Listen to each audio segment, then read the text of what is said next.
안녕하세요. 경남 창원에 사는 35세 여성입니다. 저는 몇 년 전 남편의 바람으로 이혼했습니다. 문제는 이제 와서 저와 다시 합치고 싶다고 전 남편이 매번 찾아오고 있다는 겁니다. 한 남자와 악연으로 만나 얼마 전까지 고통받았던 제 얘기를 평소에 애청하는 유튜브 채널에 보내봅니다. 저는 대기업에 다니는 아버지와 부동산 공인중개사를 하시는 어머니 사이에서 무남동녀로 태어났습니다. 부모님은 맞벌이시기도 했고 외동이지만 독립적인 사람이 되도록 교육을 하셨어요. 그래서 또래보다 제 앞가림을 빨리 한 편이었죠. 일찍이 전문대 화훼과를 나와서 25살에 작은 꽃집을 창업했어요. 엄마가 부동산 업종을 하시다 보니 어릴 때부터 저축한 돈으로 저렴하고 투자 가치가 있는 건물을 매매할 수 있었죠. 20대 성년이 되자마자 샀던 건물이 몇 년이 지나 저에게 사업을 할 수 있는 종잣돈이 된 겁니다. 10대 때부터 꽃과 나무를 가까이 하면 마음이 편안해지고 행복하더라고요. 부모님은 제 진로 선택에 반대는 하지 않으셨지만 자신을 닮지 않은 것 같다며 신기해하시긴 했어요. 소규모로 시작한 꽃가게였지만 저만의 디자인과 안목으로 일대에서는 단골도 꽤 많이 생겼더랬죠. 가게를 오픈하고 3년 정도 지났을까 부모님 지인분을 통해 맞선이 들어왔어요. 28살 꽃과 연애를 하는 중이라 남자는 안중에도 없던 저는 생애 첫 선을 보게 되었습니다. 만나서 반갑습니다. 김준영입니다. 안녕하세요. 손재니입니다. 저보다 3살 연상인 맞선남은 마산 출신으로 창원에서 자동차 정비센터를 운영하고 있다고 했습니다. 서글서글한 성격과 운동으로 다져진 체격, 부리부리한 눈이 인상적인 분이더라고요. 한마디로 남자다운 느낌이 강한 사람이었습니다. 3대 독자라서 부모님이 결혼을 빨리 원하시거든요. 누나는 몇 년 전에 호주로 시집 갔고요. 진희 씨는 꽃집 하신다고 들었는데 확실히 여성스러우시네요. 감사합니다. 준영 씨는 사업하신 지 얼마 안 되셨다고 들었는데 바쁘시죠? 이쪽 계통에서는 바닥부터 배워서 지금은 아는 선배랑 동업으로 시작했는데 역시나 많이 바쁘네요. 진희 씨도 여자 혼자 어린 나이에 가게 창업도 하고 대단하세요. 생각도 안 하고 나간 맞선 자리에서 저희 둘은 대화가 잘 통했어요. 같은 지역 비슷한 상권에서 가게를 운영하고 있다는 공통점이 컸죠. 그리고 중간에 부모님 지인분이 저희 집을 알부자라고 소개를 한 모양이었어요.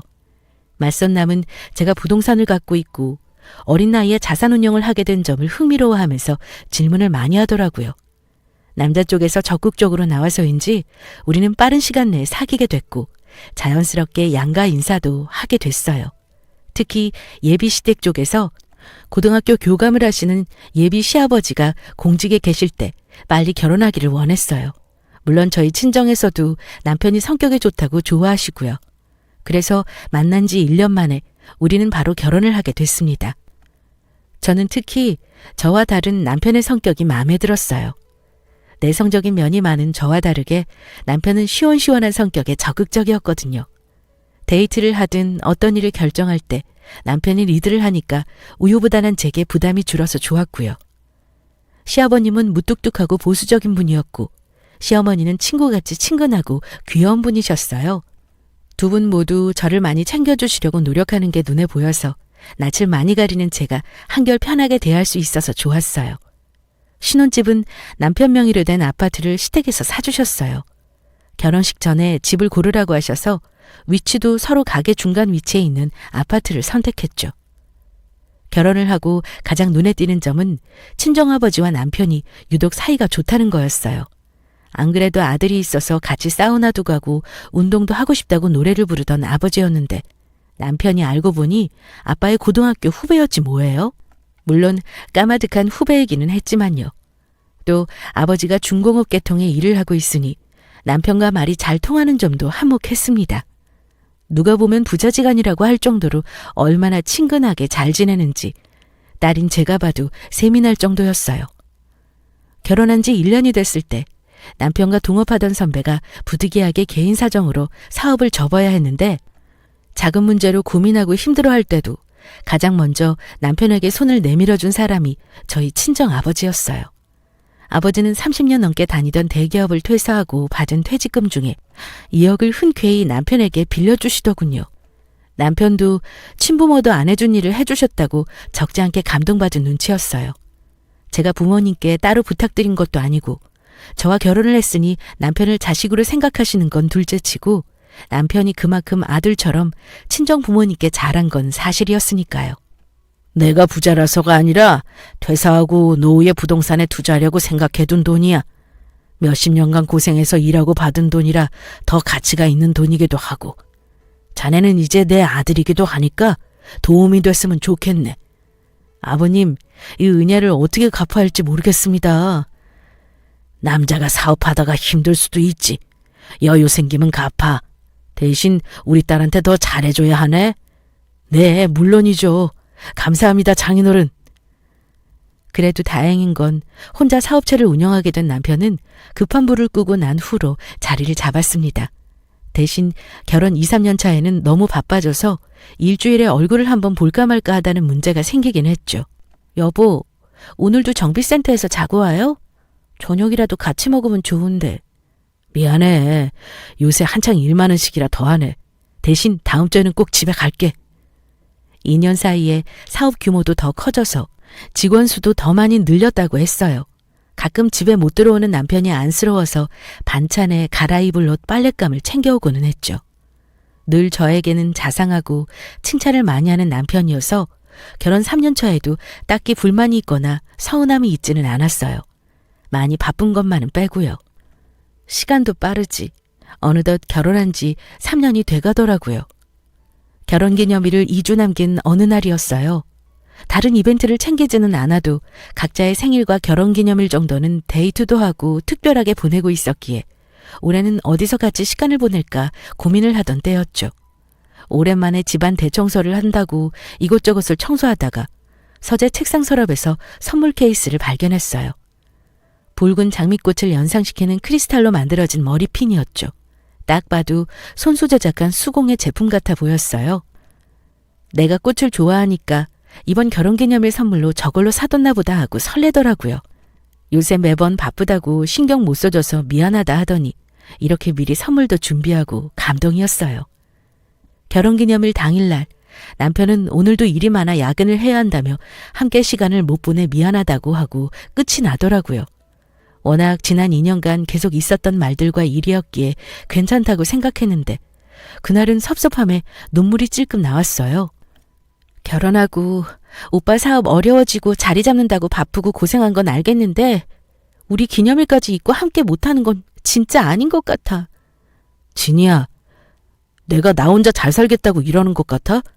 우리 가족 모두 잘 살면 좋겠다고 나 최선을 다하고 있어. 그깟 기념일 한번 같이 안 보냈다고 서운해할 일이야? 당신은 다른 여자랑은 다를 줄 알았는데 실망이다. 당신도 같이 가게 운영하는 사람이라 이해해 줄 줄 알았는데 우리 따로 떨어져서 생각 좀 해보자. 한동안 정비센터에 있을게. 제가 약속을 잊은 부분에 서운하다고 얘기하자 여태껏 한 번도 화를 낸 적 없던 남편은 오히려 자신이 실망했다며 화를 내는 거였어요. 서로 떨어져 있자면서요. 마치 제가 해서는 안 될 말을 했나 싶어 한동안 전전긍긍했습니다. 제 꽃가게는 프랜차이즈 문의가 올 정도로 잘 되고 있었어요.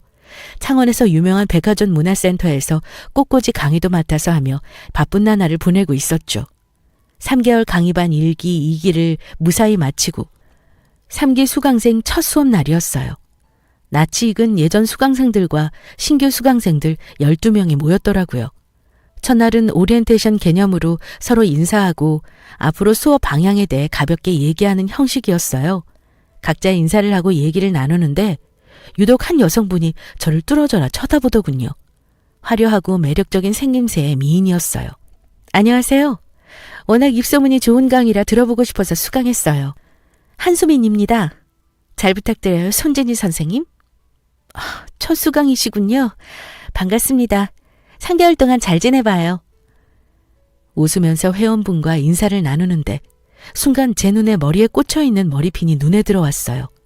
예전에 제가 받을 선물로 알았던 장미 크리스탈 머리핀이었어요. 흔하지 않은 반짝임이 매력적이라 잊을 수 없는 액세서리였는데 그 여성분이 하고 있더라고요. 신기하기도 하고 반갑기도 해서 저도 모르게 어디서 구입한 머리핀이냐고 물었죠.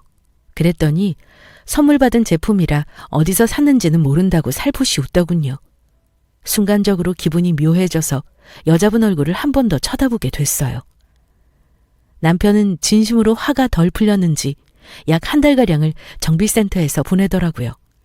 이렇게까지 화낼 일인가 싶다가도 한편으로 일한다고 너무 고생하는데 제가 마음도 못 헤아리고 징징거렸나 싶어 내심 반성하고 있었습니다. 그래도 한 달 후에는 집에 다시 들어오더군요. 대신 냉랭함은 그대로 유지해서 예전 같았으면 손도 잡고 포옹도 해주고 농담도 던질 사람이 쌩하니 차가워졌어요. 심지어 제가 옆에 다가가면 슬쩍 피하기까지 하는 게 아니겠어요? 남편 때문에 여간 속상한 게 아니었습니다. 화해를 시도하려 해도 틈을 주지 않으니 어떻게 해야 할지 속이 타들어가더라고요. 문화센터 3기 수강생들과 한 달가량 수업을 하면서 많이 친해져서 저녁 식사 겸 회식을 하게 되었어요. 회원 중 묘한 인상을 주었던 장미 머리핀 수강생이 마침 일본식 선술집을 운영하는 사장님이었어요. 이 차를 쏜다면서 저희 회원들을 데리고 자기 가게로 가더라고요. 대부분 주부들이라 그런지 간만에 마음 맞는 사람들과 술을 한잔하니까 다들 들떠서 일어날 줄 모르고 늦은 시간까지 수다를 떨며 놀았어요. 수민 회원님, 처음 봤을 때부터 분위기가 장난 아니다 했는데 이자카야 사장님이었네. 여자 혼자 이렇게 큰 가게 운영하는 거 완전 멋져요. 수민 회원님은 미혼이에요? 결혼은 한 번도 안 하고요? 술자리에서 단연 화두는 술집 사장인 한수민 회원 이야기였어요. 40대 초반의 싱글이라는 그녀는 오래 만난 애인이 있고 술집을 운영한 지 2년 정도 됐다고 하더라고요. 경상도 사투리를 전혀 안 써서 의아했는데 원래는 서울 사람이라고 했어요. 만나는 애인 때문에 창원에 온 지 5년 정도 됐다고요. 저는 술이 안 받는 체질이라 평소에 술을 입에 대지도 않았는데 그날따라 남편 때문에 속상했던 마음이 원인이었는지 주량을 넘어서게 마셔서 살짝 취한 상태였어요. 화장실에서 저도 모르게 오바이트를 하고 나오는데 술집 여사장님이 서 있었어요. 선생님 술도 못 드시는데 많이 마셨나 봐요. 속 괜찮아요? 네, 괜찮습니다. 요새 좀 속상한 일이 있어서 저도 모르게 마셨나 봐요. 뭐가 그렇게 속상한데요? 그냥 남편이 저를 자꾸 피해요. 아니다, 이건 비밀. 취소할게요. 남편분하고 요새 사이가 안 좋아요? 네? 네. 왜 그러는지 도대체 모르겠어요. 말도 안 해주고 피하기만 하고 답답해요. 술 기운에 저도 모르게 남편 얘기를 꺼내면서 푸념을 늘어놓는데 여사장님이 입가를 닦으라면서 손수건을 손에 쥐어줬어요. 그런데 술 기운에도 그 손수건이 이상하게 낯이 익어 보였어요. 그러고 나서 정신을 차려보니 집이더군요. 부분적으로 필름이 끊겨 있었지만 회원들이 저를 집에 데려다 준 것 같았어요. 가게도 쉬는 날이라 늦잠은 상관없었는데 무언가 알 수 없는 찜찜함이 가슴께에 얹혀있는 것 같았죠. 내가 도대체 뭐를 놓쳤더라? 기억이 날 듯 말 듯한 답답함을 동반한 찜찜함이었어요. 자다 깼는데도 손에는 손수건이 꼭 쥐어져 있었고요. 아무리 봐도 손수건은 제가 결혼기념일에 남편에게 선물했던 손수건과 똑 닮아 있었어요. 그날은 하루 종일 숙제에 시달리며 쉬었어요. 평소에 안 하던 짓을 하면 이렇게 힘들다는 것을 새삼 느꼈던 날이었죠. 다음날 휴일, 꽃집에 일 처리할 게 있어 외출을 했다가 남편 정비센터에 갈아입을 옷과 빨랫감을 들고 와야겠다 싶어 무작정 갔습니다. 직원들도 쉬는 휴일이라 남편만 있겠다 싶었죠. 계속 답답해할 바에 남편과 속 깊은 대화나 나누고 가야겠다 생각 중이었습니다. 사무실에 들어가니 인기척이 없어서 숙소처럼 쓰고 있는 휴게실에 남편이 쉬고 있겠다 싶어 그쪽으로 방향을 트는데 어디서 대화 소리가 들렸습니다. 당신 와이프하고 스킨십 하지 말라고 했더니 진짜 그랬나 봐? 누구 말이라고 안 지키겠어. 자기 오늘따라 더 이뻐 보이는 거 알아? 맨날 말로만 하지 말고 언제 우리 관계 얘기할 거야? 시간 그렇게 많이 안 남았어? 말할 타이밍 보고 있어. 부모님한테도 말씀드려야 하고. 그런데 당신 와이프 진짜 두뇌 빠진 여자인 거 알아? 어떻게 내가 앞에서 그렇게 티를 냈는데 한 번에 의심을 안 하지? 와이프가 좀 눈치가 없긴 해. 뭐 그러니까 결혼도 할 생각했던 거고. 결혼하고 이렇게 집에도 안 들어가는데 정상적인 관계라고 생각한다는 게 어이없어. 암튼 그래도 그 덕분에 우리가 함께 있을 수 있었으니까 다행이라고 봐야지. 남자 목소리는 분명 남편 목소리였고 옆에서 어떤 여자와 대화를 나누고 있었습니다. 갑자기 온몸이 덜덜 떨려왔어요. 그들이 말하는 와이프가 누구를 가리키는 말인지 알게 됐기 때문이었죠. 설마 아닐 거야라는 두려움과 함께 반쯤 열린 휴게실 문에 들어서니 어떤 여자를 무릎에 앉혀놓고 토닥토닥 해주는 남편의 모습이 보였습니다. 당신, 여긴 어떻게... 남편은 갑작스런 제 등장에 놀랐는지 말을 잇지 못하더군요. 이윽고 무릎에 앉아있던 상간녀가 얼굴을 돌렸을 때 저는 온몸에 혈액이 빠져나가는 듯한 기분을 느꼈습니다. 바로 제 문화센터 강의를 듣는 술집 여사장이었어요. 수민 회원님이 어떻게 남편이랑... 어처구니가 없는 건 두 불륜 남녀가 저보다 더 덤덤했다는 겁니다. 제가 온몸을 떨며 말을 더듬건 경악하건 상관없이 마치 이런 순간을 기다려온 사람들처럼 태연한 표정으로 저에게 자리를 권했습니다. 어차피 이렇게 된 상황이니 앉아서 함께 대화나 하자고요. 아마 제가 제정신이었다면 화를 내면서 너희 같은 인간들 가만 안 둔다고 무슨 대화를 하냐며 뭐라 한마디라도 했을 텐데 안타깝게도 머릿속이 백지처럼 하얗게 되면서 말 잘 듣는 로봇 마냥 의자에 앉아 있었습니다. 언젠가 할 이야기였어. 보시다시피 나 수민이랑 오래 만난 사이야. 그리고 지금 내 아이를 임신했어. 빠른 시일 내로 이혼하자. 진희 선생님이 기억할지 모르겠지만 7년 만났다던 제 애인이 준영 씨예요. 진희 씨보다 제가 몇 년은 더 만났고 원래 결혼하려고 했는데 준영 씨 집에서 반대해서 못했던 거고요. 말 그대로 진희 씨보다 내가 더 먼저란 말이에요. 그럼 두 사람 나랑 맞선 보고 결혼 준비할 때도 계속 연인 사이였다는 말이에요? 그래요. 준영 씨랑 나 그 전에 잠시 헤어진 적은 있어도 진짜 이별한 적은 없어요. 도대체 그럼 왜 나랑 결혼한 거예요? 부모님이 반대를 하던 말던 둘이서 만났으면 되잖아요. 그 이야기를 하자면 길긴 한데 준영 씨 부모님이 결혼을 하면 준영 씨 앞으로 재산을 해주신다고 하셨거든요. 저는 며느리로 안 된다고 못 박으셨고요. 그게 가장 큰 이유기는 하네요. 뭐라고요? 지금 그 말은 그 재산 얻겠다고 나랑 일부러 결혼했다는 말이에요? 맞아. 당신이랑 결혼한 이유 그게 가장 커. 말 그대로 나랑 수민이 사이에 당신이 잠깐 끼어든 거지. 그러니까 합의 이혼해줘. 30평생 살다 이런 사기는 또 처음 들어봤습니다. 자기 부모 재산 물려받겠다고 엄한 사람을 유부녀로 만들어 놓고 이제는 이혼녀로 만들겠다니요. 이 두 년놈들이 작정하고 사람을 바보로 만들려는 모양이었어요. 이 사람들과 더 얘기를 하다가는 제가 미쳐버릴 것 같아서 자리를 박차고 나왔습니다. 어떻게 집까지 왔는지도 모르게 혼이 나가서 도착하니 저도 모르게 눈에서 눈물이 줄줄 흐르더군요. 맞선으로 남편을 만나던 순간부터 상간녀가 문화센터에 수강생으로 왔던 때까지 모든 일들이 파노라마처럼 머릿속에 떠올랐습니다. 마치 장기판의 장기말처럼 이들의 손에 놀아난 것 같은 배신감에 치가 떨렸어요. 한 번도 생각해 본 적 없는 일이라 충격은 한동안 가시질 않았습니다. 예정된 중요한 스케줄들을 소화하기는 했지만 대부분 일들은 몸이 안 좋다고 양해를 구하고 직원들에게 맡겼습니다. 남편 말대로 순순히 이혼을 빨리 해버리고 다시는 이 사람들을 보지 말아야 할지 어떻게 해결해야 할지 도무지 판단을 할 수 없었어요. 이혼을 하자니 충격을 받으실 친정 부모님이 떠오르고 그렇다고 괘씸해서 이혼을 안 해주려니 제가 비참할 것 같고요.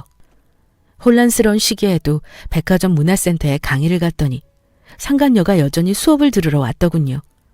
주변 회원들에게 임신했다고 말하며 축하를 받고 있었어요. 제 앞에서 보란 듯이 애인이랑 곧 결혼할 것 같다고 말하는 그 모습을 보면서 말할 수 없는 비참함을 느꼈습니다. 인정하고 싶지 않았지만 제가 그들 사이에 끼어든 것 같은 더러운 기분이었죠. 외출하고 집에 돌아오자 거실 테이블 위에 아기 초음파 사진이 놓여져 있더라고요. 임신 5개월이야. 출산 준비도 해야 하고 태어날 아이를 혼외자로 만들 수는 없잖아? 당신이 그렇게 잔인한 사람이라고 생각하지는 않아. 현명한 판단하길 바래. 그리고 이혼 끝나기 전까지 이 집 써도 좋고. 난 이번 주 내로 짐 싸서 수민이한테 갈 생각이야. 남편은 끝까지 잔인하게 합의 이혼을 요구하면서 이혼 서류를 놓고 가더군요. 쌍욕을 퍼부을 수도 있고 악다구니를 쓸 수도 있었지만 포기한 사람처럼 그런 에너지가 나오지 않았어요. 그 주 주말에 남편은 완전히 짐을 싸서 상간녀에게 갔나 보더라고요. 횡하니 비워진 흔적을 보고 저도 어느 정도 반포기 상태로 이혼을 해야겠다 결정한 상태였어요. 며칠 뒤 시아버지 생신이라 시댁을 갔습니다. 불편할 것 같아서 저녁 식사에 안 가고 싶었는데 남편이 한 짓이나 이혼 얘기를 해야 할 것 같아서 일부러 갔어요. 준영이는 오늘 사업장에 급한 일 터졌다고 못 온다고 하더구나. 우리끼리 식사하자. 좋은 날 이런 얘기 하게 돼서 죄송해요. 하지만 오늘은 꼭 말씀드려야 할 것 같아서요. 남편의 외도 사실, 상간녀 임신 이야기와 이혼 요구에 대해 시부모님께 사실대로 말씀드렸어요.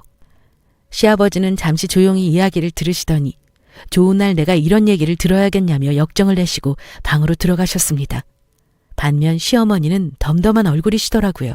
아마 남편이 시어머니에게는 미리 얘기를 한 모양이었어요. 안 그래도 어떻게 말을 꺼내야 할지 많이 생각했었다. 그래서 준영이랑 언제 이혼할 거니? 생각 중이에요. 임신 5개월이라 하더구나. 손자라고 하고. 너도 알다시피 우리 집은 손이 귀한 집이라 아이를 포기할 수 없구나. 잘 생각해서 합의하고 너도 새 출발해야지. 시어머니는 팔은 안으로 굽는다고 미안하다는 말 한마디 없이 빨리 이혼하라고 하시더라고요. 결혼 촉이 그렇게 친근하게 다가와 주시고 챙겨주던 시어머니는 이미 사라지고 없었어요. 같은 여자로서 안타까워서 하는 말이지만 결혼 생활 3년 동안 아이를 빨리 가졌어야지. 남자들은 자기 피부치에 얼마나 약한 존재인 줄 아니? 우리 준영의 문제가 아니라 너가 좀 더 적극적으로 임신을 하려고 했다면 일이 이렇게까진 되진 않았을 거다. 나는 그 수민인가 하는 애 며느리로 볼 생각도 없었고 너가 이 빌미를 준 거나 마찬가지야. 저를 은근히 생각해주는 척하면서 본인 아들 잘못이 아니라 제가 문제였다는 식으로 얘기하시더군요. 이 모든 사단을 남편과 상간녀가 꾸민 짓인데도 제가 빨리 임신을 못해서 이혼당하는 식으로 얘기하는 말에 남아있던 정남이가 다 떨어지는 기분이었습니다. 그리고 그 순간 이 가족들 모두를 가만둬서는 안 되겠다는 생각이 들면서 이전에 없었던 투지와 분노가 끌어올랐습니다. 도대체 이 사람들에게 내가 왜 잘못했다는 얘기를 들어야 하며 왜 순순히 의견을 따라줘야 하는지 다시 생각하게 되더라고요. 비난받고 고통받아야 하는 사람들은 그들인데 제가 일방적으로 공격받는 기분이었죠. 그 길로 남편이 주고 간 합의 이혼 서류를 들고 정비센터로 갔습니다. 그리고 남편이 보는 앞에서 이혼 서류를 찢어버렸어요. 이게 뭐 하는 짓이야? 당신 나랑 이혼 안 하겠다는 거야? 내가 이런 말까지 안 하려고 했는데 이제 나도 부모님한테 재산 받았고 사업도 자리도 잡았고 살만한데 당신이랑 살겠냐고. 이혼하자 좀 제발. 나 당신이랑 이혼 안 하겠다고 한 적 없어. 그냥 순순히 합의 이혼 따위는 절대 안 하겠다는 거지. 이혼 소송할 거야? 당신이고 그 여자한테 받아야 할 건 받아야겠어. 그리고 우리 아버지한테 빌려간 돈 다시 돌려줘. 뭐라고? 말도 안 되는 소리 좀 그만해. 뭐하러 미련하게 소송까지 해? 그게 그렇게 쉬운 일인 줄 알아? 제발 서로 번거롭게 하지 말자. 왜 안 부리던 고집을 부려? 그리고 당신 앞으로 나한테 이래라 저래라 명령하지 마. 그리고 내가 항상 잘못했다는 듯 말하는 투도 역겨우니까 더 이상 쓰지 말고. 잘못은 네가 했지 내가 했냐? 제가 폭발하듯 쏟아내는 말에 놀랐는지 멍하게 바라보는 남편을 두고 집으로 돌아왔습니다. 더 이상 이 더러운 인간들과 연관된 곳에서 살 수 없어서 짐을 쌌습니다. 일단은 꽃집 창고에 짐을 옮겨두고 집을 구하기 전까지는 가게에 있는 방에서 지낼 생각이었죠.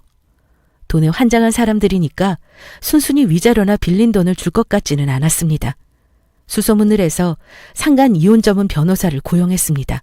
그간 조금씩 모아온 카톡, 문자, 대화 녹취록, 사진 등을 증거로 확보해두고 남편에게 위자료와 재산분할 청구 소송, 상간녀에게도 위자료 청구 소송을 준비했습니다.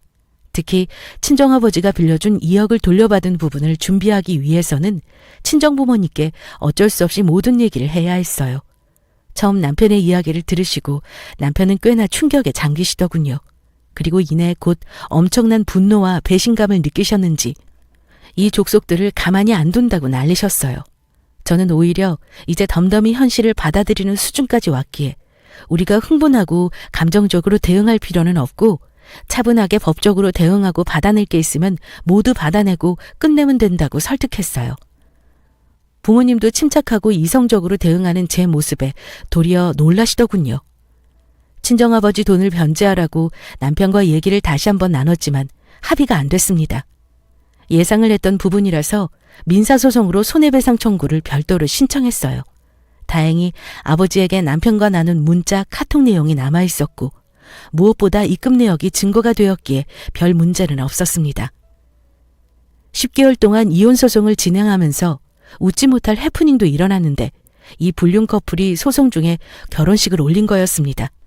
한 달이 건너면 다 아는 좁은 창원 시내에서 소송 판결 전이라 중혼에 해당하는지도 모르고 멍청하게 식을 올렸던 거죠. 모르는 사람들에게도 회자가 될 정도의 이야기였습니다. 아마 아이 호적 문제 때문에 어지간히 급했었나 싶기도 하고요. 이 일로 부정행위로 간주되어 상간녀와 남편의 위자료는 더 가중되었습니다. 그리고 소송도 제게 유리하게 돌아가게 되었고요. 상간녀는 제게 3,500만 원의 위자료를 지급하게 되었는데 억울했는지 항소를 제기하기도 했어요. 하지만 항소가 기각되고 그대로 확정이 되어서 빼도 박도 못하고 고스란히 돈을 지급하라는 명을 받았죠. 남편 같은 경우는 부모님에게 물려받은 아파트와 부동산 재산에서 제 기여도가 인정됨에 따라 7대3 비율로 재산 분할하라는 판결이 나는 바람에 자신의 피땀 같은 돈 3억을 줄 수밖에 없었습니다. 더불어 위자료도 3천만 원 지급하게 됐고요. 친정아버지 돈을 강제 집행하게 되면서 알고 봤더니 2억은 남편의 사업자금으로 사용된 게 아니라 상간녀 사업자금으로 쓰여진 거였어요. 추악한 짓을 하는 사람들이 한 가지 일로 끝나지 않듯이 파도 악취가 나는 사실밖에 없더군요. 소송을 끝내고 나서는 기억 속에서 도려내고 싶을 정도였습니다. 씩씩하게 싸우며 버티던 이혼 소송이 승소로 마무리되고 에너지가 소진이 되었는지 어느 날부터 불면증과 무기력증에 시달렸어요. 도저히 안 될 것 같아 용기를 내어 정신과에 상담을 받으러 갔습니다. 검사 결과 중간 단계 우울증으로 진단받았어요. 항우울제 약을 권유받았고 꾸준한 운동 등 생활 속 치료를 하라고 했습니다. 그저 단기적으로 생각했던 우울증은 평생에 걸쳐 남을 수도 있다고 하더라고요. 그래서 내버려두는 것이 아니라 적절한 치료가 필요하다고요. 친정 부모님은 이혼 소송이 마무리되고 나자 이런 악연을 내 딸에게 소개시켜줬다며 엄청 미안하다고 하셨어요. 이미 일어난 일은 어쩔 수 없다고 앞으로 더 보란 듯이 잘 살면 된다고 말씀드렸어요. 차마 걱정하는 부모님께 불행했던 결혼과 이혼 때문에 정신과 상담을 받고 있다고 말씀드릴 수는 없었고요. 소송이 끝나고 이사를 갈까도 심각하게 생각했었습니다. 하지만 제가 죄를 지은 것도 아닌데 제 고향을 떠나야 하나 하는 생각이 들더라고요. 마음을 고쳐먹고 똥은 무서워서 피하는 게 아니라 더러워서 피한다는 마음을 가지고 살았습니다. 그 후 2년. 여전히 정신과를 정기적으로 다니기는 하지만 취미 운동도 시작하고 봉사활동 모임도 나가면서 우울증이 많이 호전되었다는 진단을 받았습니다. 그러던 어느 날 마트에 쇼핑을 갔다가 우연하게 상간녀를 봤습니다. 아이를 안고 옆에 일행이 있어서 아마 그 여자는 저를 못 봤던 것 같은데 저는 꽤 오랫동안 관찰할 수 있었죠. 분명 이혼 소송이 끝나고 전 남편과 상간녀는 결혼을 해서 가게를 다 정리하고 서울로 갔다는 얘기까지 들었어요. 저도 지난 2년간 창원 시내에서 안 마주치길래 그런가 보다 했었죠. 질긴 인연이기는 한지 마트에서 또 마주치다니 신경을 끄고 나가려는데 웬걸 일행으로 보이는 젊은 남자와 상간녀가 입맞춤을 나누는 거였어요. 저와 상관없는 사람들이었지만 갑자기 흥미진진해지더군요. 그러다가 아들 얼굴을 보는데 전 남편과 상간녀는 눈이 크고 이목구비가 큼직한데 반해 아기는 전형적인 동양의 실눈에 오밀조밀 섬세한 이목구비더군요. 마치 아기를 안고 있는 젊은 남자의 이목구비와 똑 닮아 있었죠. 그리고 마침 남자와 상간녀는 보란 듯이 스킨십을 하고요. 마트를 나오면서 저도 모르게 깔깔거리는 히스테릭한 웃음이 나오더군요. 종국에는 주차장에서 사람들이 쳐다보던 말던 배꼽 잡고 웃었습니다. 여자의 촉이란 과학적인 증거 따위 없어도 어떨 때는 많은 것을 알게 하기도 하니까요. 그러고 나서 며칠 후 머리를 하러 단골 미용실을 예약하고 갔는데 하필이면 예전 시어머니가 머리를 하고 있는 게 아니겠어요? 몇 년간 평화롭게 살았는데 최근 들어 이 지구상에서 가장 보기 싫은 족속들이 하나둘씩 다시 마주치는 기분이었어요. 제가 잘못한 게 뭔가 싶어서 무시하고 자리에 앉았어요. 그제야 최 여사는 저를 발견했는지 흠흠거리며 아는 척을 하려 하더군요. 너는 오랜만에 봤는데 인사도 안 하니? 저희가 인사할 사이는 아니잖아요. 너 안 본 사이에 제법 맹랑해졌다. 말 가려하세요. 제가 아주머니한테 그런 말 들을 사람 아니잖아요. 뭐? 뭐가 그렇게 잘났다고 기고만장하니? 우리 아들 돈 그렇게 뜯어가고 나니까 속이 후련하디? 뜯어가다뇨. 제가 받은 정신적인 피해에 비하면 택도 없는 위자료일 뿐인데요. 아직 젊은 애가 돈독이 아주 올라서 명목이라는 명목은 다 덮어 씌워가지고 돈을 뺏어가고 정말 요즘 사람들은 무섭다니까. 아주머니, 불륜 저지르고 당당하게 이혼 요구하는 인간이 정상이에요? 사기 결혼으로 고소 안 한 걸 다행으로 하세요. 너 왜 말끝마다 아주머니라고 하니? 아주 기분 나빠. 그리고 우리 아들이 정상이 아니라는 얘기니? 그러는 임신 못하는 너는 정상이고? 아직 혼자 살지? 충분히 젊은데 재혼도 하고 그러지. 없어 보이게. 최 여사의 말이 끝나자마자 다수의 미용실 직원들을 포함해서 미용실 안이 고요해지더군요. 전 시어머니는 자신들의 잘못 따위는 생각도 못하고 제가 자기 아들 돈 뜯어갔다고 생각하는 무개념 철면피 같은 인간이었어요. 오랜만에 봤는데도 여전히 선을 넘더라고요. 남의 인생에 간섭 따위 하고 싶지 않았지만 저를 쪽팔리게 하려고 도발하는 모습을 보니 사뿐히 지르밟고 싶어지지 뭐예요? 며느님 창원 왔던데 아세요? 이번에 집안 행사 때문에 잠깐 왔는데 너가 무슨 상관이야? 아직도 그쪽에 피해의식이 있니? 며느님 간수 잘하셔야겠던데요?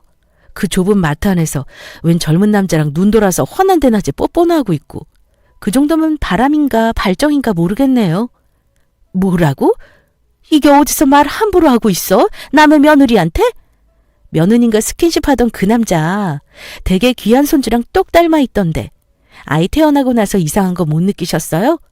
어떻게 애가 부모 둘 다 안 닮을 수가 있죠? 뭐? 아무리 그래도 너도 막장이다. 어떻게 애를 가지고 모함하니? 가슴에 손을 얹고 생각해보세요, 아주머니. 손자한테 진짜 정이 가던가요? 본인이 훨씬 더 잘 알고 계실 것 같은데요? 아니 저게 잘 살고 있는 집에 헛소리를 짓거리고 가만 안 둬 그냥. 저는 그 말을 끝으로 무시해버리고 바로 미용실에서 나왔습니다. 저도 그저 심중으로 얘기를 한 거였지만 말을 할수록 그럴듯하더라고요. 저는 그때 미처 몰랐습니다. 제 한마디가 어떤 파장을 일으킬지요. 몇 달이 지나 그날의 일들은 잊고 지냈어요. 꽃집 문을 열자마자 직원들에게 가게를 맡기고 사무실에서 볼일을 보고 있는데 직원 한 명이 손님이 찾아왔다 하더군요. 미리 약속을 한 사람이 없는데 싶었지만 사무실로 모시라고 했죠. 문을 열고 들어오는데 전 남편이었습니다. 당신이 여기 무슨 일이야? 왜 왔어 여길? 확인할 게 있어서. 우리가 할 말이 남았던가? 무슨 일인지는 모르겠지만 빨리 하고 나가줘. 2달 전에 미용실에서 엄마 만났다며. 응, 그랬지. 왜? 당신 무혁이가 나랑 안 닮았다고.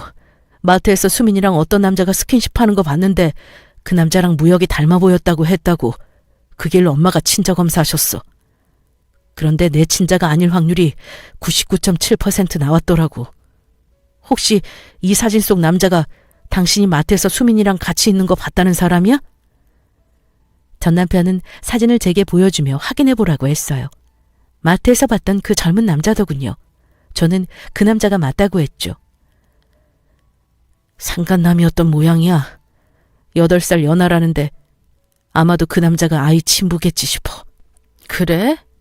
그렇구나. 그런데 왜 이 얘기를 나한테 와서 해? 내가 알아야 할 일이던가? 너가 그 남자와 수민이가 같이 있던 걸 봤었고 그걸 엄마한테 얘기했잖아. 이 일에 책임이 있지. 뭐? 책임? 단어 선택 잘못한 거 아니야? 당신 집안 내력인가 봐. 왜 맨날 남 탓을 해? 지금 이 이야기를 하면서 싸우던 대화를 하던 할 상대는 내가 아니라 당신 현재 와이프라고. 전 와이프가 아니라. 알아. 이미 이 부분에서 대판 싸우고 곧 3자 대면도 할 거야. 친자 검사도 다시 하고. 내가 그 사람 사진 확인했으니까 이제 가. 그리고 다시는 오지 마 좀. 당신도 나랑 이혼할 때 수민이 존재 알고 했을 때 이런 기분이었어? 비참하고 지옥에 떨어진 기분 말이야. 시간이 지나서 잘은 기억 안 나. 그런데 당신을 좋아하고 사랑해서 뺏겼다는 그런 생각은 안 들었고 그냥 날 호구 등신 취급한 거에 대한 분노나 배신감 정도랄까? 나 정신과 의사 아니고. 당신도 참 뻔뻔하다. 어떻게 이 문제를 나한테 상의할 수가 있니? 나 일해야 해. 가줘. 전 남편은 머뭇거리면서 할 말이 남은 듯 보였으나 제가 상관할 일이 아니었으므로 무시했어요. 그런데 문제는 그 후로 정기적으로 전 남편이 가게를 찾아오고 있다는 거였습니다. 이혼 소송 중이고 상간남의 친자임을 확인했다. 너도 이혼 소송일 때 이렇게 힘들었냐 등 말도 안 되는 핑계를 가지고 오더군요. 가게 문을 닫을 수도 없고 정말 난감했습니다. 나 사실은 당신이랑 이혼하고 나서 당신 생각이 많이 났었어. 정말 미안했어. 진이야, 우리 다시 시작하면 안 될까? 하루는 술을 마시고 왔는지 동공이 살짝 풀린 채로 찾아와서 저를 못 잊겠다고 다시 시작하자는 궤변을 늘어놓더라고요. 마음 같아서는 경찰을 불러 끌어내고 싶은 심정이었습니다. 이보세요, 김준영 씨. 뭔가 착각하시나 본데요. 나는 그럴 마음이 요만큼도 없어요. 나는 당신들 가족한테 하도 시달려서 정신과 치료도 받은 사람이야. 내가 돌았니? 다시 지옥으로 걸어가게? 일단 직원들에게 부탁해서 전 남편을 끌어내고 가게 입구에 소금도 왕창 뿌렸더랬죠. 아무리 생각해도 전 남편이 정신병이 있는 사람인가 싶었어요. 아직 그 여자랑 부부이면서 나에게 다시 시작하자니 나보고 이제는 상간녀가 되라는 건가 싶어 어이가 없었어요.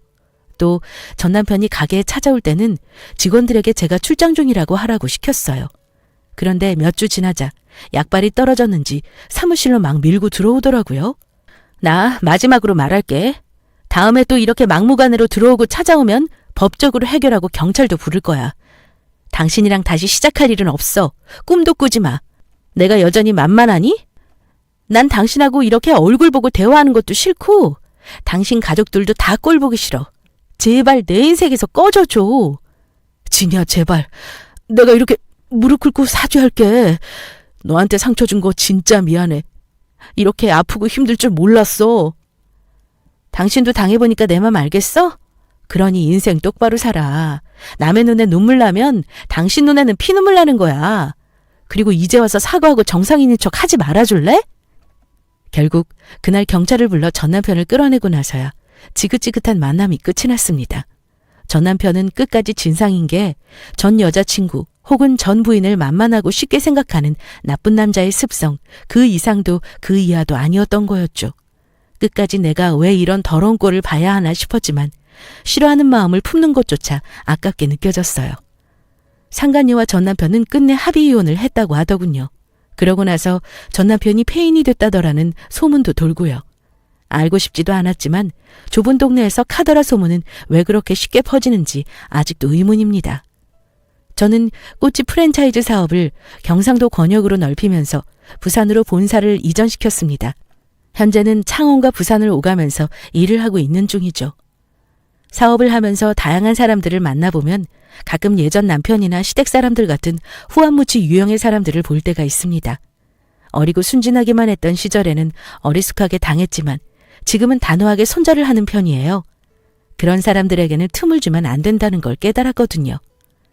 제 사연을 들어주신 분들에게는 인복이 가득하길 바랍니다. 살면서 그것만큼 큰 복이 없더라고요. 건강과 행복이 깃드시길 바라며 들어주셔서 감사합니다.